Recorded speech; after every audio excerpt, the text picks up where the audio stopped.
요즘 해외에서는 가상화폐 시대에 대한 준비가 한창입니다. 특히 일본 정부는 가상화폐를 기반으로 한 ETF도 긍정적으로 검토하고 있는데요. 우리나라의 폐쇄적인 분위기와는 대조적입니다. 취재 기자와 함께 이 가상화폐 정책에 대한 그 현황을 짚어보도록 하겠습니다. 자, 고장석 기자. 일단 그 세계 각국이 가상화폐와 관련된 여러 가지 제도를 정비하고 있는 것으로 보이는데 알기로는 그 일본이 가장 적극적으로 준비를 하고 있다고 들었어요. 그 배경이 뭔가요? 네, 일단 일본은 지금 2020년 도쿄올림픽을 준비하고 있습니다. 일본 정부는 올림픽 개최 시기에 맞춰서 외국인 관광객이 몰릴 것에 대비해서 가상화폐 결제 시스템을 준비하고 있는데요. 일본은 지금 소비의 80% 정도가 현금 결제로 이뤄지고 있습니다. 실제로 도쿄의 가게인데도 신용카드를 받지 않는다거나 하는 식으로 해서 외국인 관광객이 결제를 못하는 경우도 있을 정도인데요.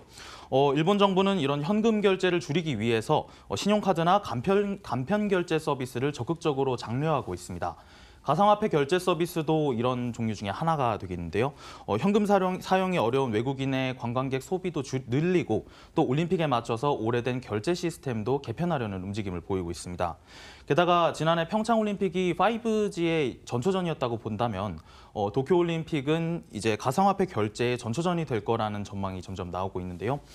일본은 이런 세계의 주목을 받는 무대에서 블록체인이나 가상화폐를 실생활에서 활용할 수 있는 모습을 보여주는 것을 이제 목표로 하고 있다고 보여집니다.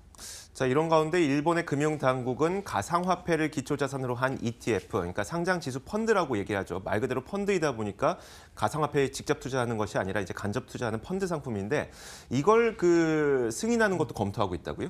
네, 맞습니다. 일본의 금융당국이죠. 금융청은 가상화폐를 기반으로 한 상장지수 펀드, ETF의 승인을 검토하고 있습니다. 가상화폐 ETF란 코스피 200이나 KRX 300처럼 가상화폐를 하나의 지수로 두고 추종하는 펀드형 투자 상품을 말하는데요. 일본 금융청의 이런 ETF 승인의 검토의 배경에는 지난해 거래소 코인체크에서 발생한 5,700억 원가량의 가상화폐 도난 사건이 있습니다. 일본 금융당국이 직접 투자자에 대한 보호와 이런 해킹 방지 대책에 대한 가이드라인을 만들겠다는 건데요. 일본이 이제 가상화폐 ETF를 승인하게 되면 그만큼 가상화폐의 안전성과 공신력을 인정받게 됩니다. 그만큼 관련된 투자 문턱도 낮아지게 되는데요. 기관 투자자들이 들어올 요인도 충분하다고 보여지고 있습니다. 결국에 일본의 이러한 ETF 상장도 후에 그 전통적인 금융기관의 시장 참여로 이어지지 않을까라고 생각을 합니다. 더군다나 올해 이제 G20 의장국이기도 한데 일본을 중심으로 해가지고 이 G20 내에서도 이러한 논의는 더욱 가속화되는 한 해가 될 것으로 보고 있고. 네, 일본은 지금 G20의 의장국으로 선정이 되어 있습니다. 금융 선진국으로 알려진 일본이 게다가 G20의 의장국인 상태에서 이런 가이드라인을 제시하게 되면 다른 나라도 이제 따라갈 가능성이 굉장히 높다고 보여집니다. 일본 금융청은 지난해부터 가상화폐를 결제 수단으로 인정을 했고요. 자율규제안이나 아니면 정부의 정책평가 방안들도 이제 발표를 하면서 가이드라인 마련에 박차를 가하고 있습니다. 일본이 하니까 다른 국가가 당연히 따라할 것이다 이런 얘기보다는 일본에서 한 번의 경험을 하고 나니까 다른 국가에서도 그 경험을 바탕으로 이제 가상화폐를 인정해 줄 수 있다는 그런 의미로 들리는데 G20이라고 하면은 미국이나 영국 같은 금융 선진국들이 있지 않습니까? 그 국가들의 현재 현황은 어떻습니까? 네, 사실 미국은 일본보다 먼저 가상화폐 ETF를 얘기를 먼저 했었습니다. 원래 결과 발표가 지난해 11월이었는데요. 이번에 2월 28일로 미뤄진 상태입니다. 통과될지 여부는 아직 불투명한 상황인데 미국은 이미 이제 가상화폐에 대한 선물 거래 아니면 장외 거래, 수탁 서비스 등을 이미 합법적으로 거래를 하고 있어서 결과가 어떻게 될지는 좀 더 지켜봐야 될 것 같습니다. 곧 이제 세계 최대 거래소인 인터컨티넨탈 익스체인지, 아이스라고 부르죠. 이 아이스가 가상화폐 거래 플랫폼인 벡트를 출시하기로 되어 있어서 이것도 굉장히 주목되는 포인트 중 하나고요. 이외에도 유럽연합 같은 경우에는 지난해 4월에 이제 블록체인 파트너십을 설립하고 가이드라인과 규제 마련에 속도를 내고 있습니다. 싱가포르와 홍콩은 이제 가상화폐 거래에 대한 규제를 굉장히 많이 없애서 이제 적극적으로 산업을 육성하는 쪽으로 가고 있습니다. 자, 글로벌 움직임을 좀 보니까 전체적으로 직접 가상화폐를 사는 거는 여기서 사기도 발생하고 또 누가 도난을 하기도 하고 하다 보니까 선물도 간접 금융상품이죠. 그리고 ETF도 간접 금융상품. 직접 투자보다는 간접 투자를 좀 글로벌적으로도 선호를 하고 있는 것 같네요. 알겠습니다. 이제 그렇게 글로벌을 한번 짚어봤으니까 우리나라 정책은 어떤지 한번 볼까요? 네, 우리나라에서 가상화폐 정책은 여전히 이제 답보 상태에 있습니다. 관련법 자체가 아예 없는 데다가 이제 가상화폐라는 말이 나오면 일단 맞고 보는 그런 형태가 계속 지속이 되고 있는데요. 앞서 말씀드렸던 가상화폐 ETF도 사실 우리나라가 세계에서 최초로 만들었었습니다. 지난해 9월에 이제 가상화폐 거래소 지닉스가 이제 세계 최초 가상화폐 펀드를 공개했는데요. 이제 당시에 이제 금융 당국은 이제 위법하다, 자본시장법에 이제 규제를 받아야 된다라고 말을 하면서 이제 수사의 압박을 받았었습니다. 결국에 이 지닉스는 가상화폐 ETF의 발행을 이제 취소하기로 하고 결국에 지난해 11월에는 모든 서비스를 종료하고 이제 폐업을 하게 됐습니다.